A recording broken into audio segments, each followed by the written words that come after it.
តើប្រើផ្នត់គំនិតយ៉ាងណាដើម្បីជំនះភាពខ្ជិល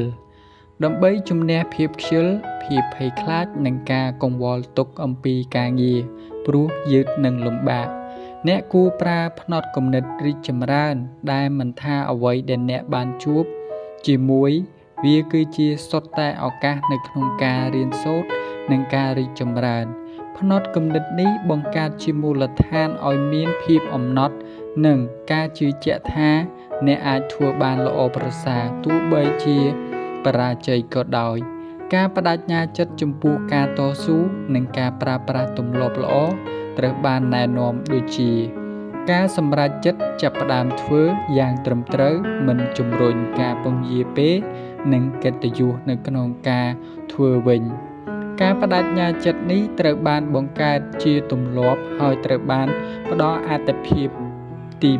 1ក្នុងការលុបបំបាត់ភាពខ្ជិលដោយការស្វែងរកហើយបង្កើតការងារទី1ផ្នត់គំនិតបែបរីកចម្រើនគឺការព្យាយាមបន្តទៀត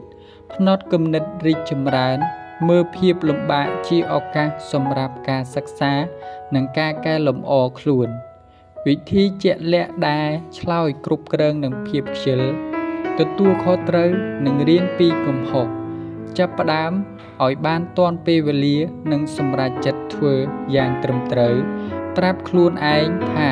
គួរធ្វើវាហើយបន្តធ្វើរឿងនោះមួយទៀតបើបរាជ័យយើងក៏ទទួលអ្វីដែលយើងបានធ្វើវារៀបចំទម្លាប់នៅក្នុងការធ្វើការហើយធៀបគ្នាទៅលើអ្វីដែលអ្នកធ្លាប់បានធ្វើពីមុនលទ្ធផលដែលទទួលបានការលុបបំបាត់ភាពភ័យខ្លាចនិងការកម្ចាត់ភាពបរាជ័យរីកចម្រើនផ្នត់គំនិតនិងចរិតសកម្មភាពចំពោះការប្រឈមមុខនឹងបញ្ហាសមត្ថភាពធ្វើការជាប់លាប់និងទទួលបានជោគជ័យល្អនៅក្នុងការបង្កើតការងារមួយដើម្បីឲ្យវាមានលក្ខណៈល្អប្រសើរនោះអ្នកត្រូវតែមានការចាប់ផ្ដើមធ្វើការងារអ្នកអាចអនុវត្តវិធីសាស្ត្ររួមបញ្ចូលពីកន្លែងស្រាវជ្រាវផែនការមួយ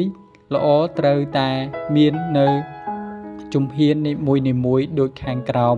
ជំហានក្នុងនោះការបង្កើតផែនការក្នុងថ្ងៃនេះជ្រើសរើសសកម្មភាពដែលមានប្រសិទ្ធភាពបង្កើតទម្លាប់ធ្វើការពីព្រលឹមដោយសរសេរតំណាងកិច្ចការសំខាន់ៗដែលត្រូវបញ្ចប់នៅក្នុងថ្ងៃនេះកំណត់កិច្ចការចាំបាច់និងអាទិភាពជាក់លាក់ហើយកុំធ្វើកិច្ចការច្រើនក្នុងពេលតែមួយ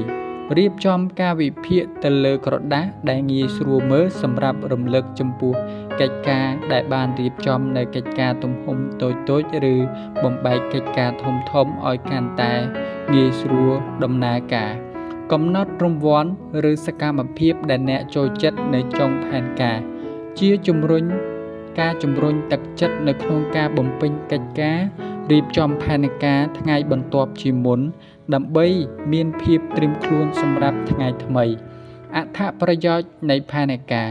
ជួយកាត់បន្ថយភាពតានតឹងនិងការពង្យាពេលការងារបង្កើតផលិតភាពនៅក្នុងការងារនិងធ្វើឲ្យមានការគ្រប់គ្រងពេលវេលាបានល្អជួយអ្នកឲ្យនៅជាប់នៅក្នុងសកម្មភាពដែលមានប្រសិទ្ធភាពនេះជាគន្លឹះសម្រាប់ការចាប់ផ្ដើមផែនការថ្ងៃមួយឲ្យទៅថ្ងៃមួយទៀតឲ្យកាន់តែល្អប្រសើរជាងមុននោះលទ្ធផលការងារនឹងបានផ្ដល់ឲ្យអ្នកនៅអ្វីដែលអ្នកខិតខំប្រឹងប្រែងហើយមានការរៀបចំពេលវេលាយ៉ាងច្បាស់លាស់ដែលយើងឲ្យតម្លៃទៅលើទម្លាប់ដែលល្អៗ